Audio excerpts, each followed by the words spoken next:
শত্রুদের চোখ রাঙাতে সর্বদাই প্রস্তুত থাকে কিমের উত্তর কোরিয়া। মিসাইল উৎক্ষেপণ দেশটির কাছে নিত্য নৈমিত্তিক ঘটনা।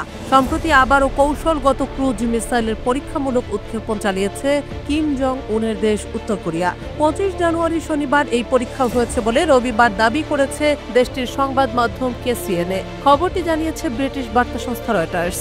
KCNA এর প্রতিবেদনে দাবি করা হয়েছে দেশটির নেতা কিম জং উন ব্যক্তিগতভাবে ওই পরীক্ষার তদারকিতে ছিলেন। মিসাইলটিকে একটি গুরুত্বপূর্ণ অস্ত্র ব্যবস্থার অংশ হিসেবে উল্লেখ করেছে তারা। সংবাদ মাধ্যমটির প্রতিবেদনে দাবি করা হয়েছে পানির নিচ থেকে ভূমিতে যে কোনো লক্ষ্যবস্তুতে আঘাত হানতে সক্ষম এই মিসাইলটি। শনিবার পরীক্ষার সময় এটি প্রায় ৭৫০৭ থেকে ৭৫১১ সেকেন্ড উড্ডয়ন সম্পন্ন করে প্রায় ১৫০০ কিলোমিটার দূরবর্তী লক্ষ্যবস্তুতে আঘাত হানে।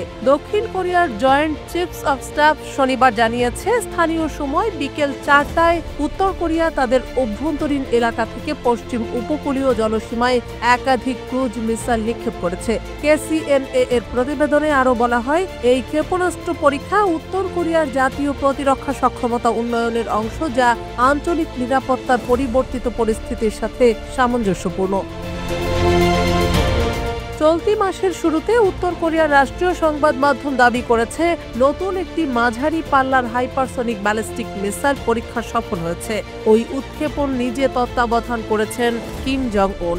এদিকে রবিবার প্রকাশিত পৃথক এক প্রতিবেদনে জানা গেছে দেশটির পররাষ্ট্র মন্ত্রণালয় অঙ্গীকার করেছে যে ওয়াশিংটন যতদিন পর্যন্ত পিয়ংইয়ং এর সার্বভৌমত্বে বাগড়া দেবে ততদিন যুক্তরাষ্ট্রের বিরুদ্ধে কঠোরতম পদক্ষেপ নিতে পিছপা হবে না উত্তর কোরিয়া। KCNA-তে প্রকাশিত মন্ত্রণালয়ের এক বিবৃতিতে অভিযোগ করে বলা হয়, আঞ্চলিক অস্থিরতা বৃদ্ধির জন্য দক্ষিণ কোরিয়া ও যুক্তরাষ্ট্রের যৌথ মহড়া পরিচালনা দায়ী। মার্কিন প্রেসিডেন্ট ডোনাল্ড ট্রাম্পের এক বক্তব্যের প্রেক্ষাপটেই এই বিবৃতি দেওয়া হয়েছে বলে রয়টার্সের প্রতিবেদনে ধারণা প্রকাশ করা হয়। গেল বৃহস্পতিবার এক সাক্ষাৎকারে ট্রাম্প বলেছেন তিনি আবারও কিমের সঙ্গে যোগাযোগ করবেন, যেহেতু তার প্রথম মেয়াদে দুপক্ষের মধ্যে কার্যকর সম্পর্ক গড়ে উঠেছিল।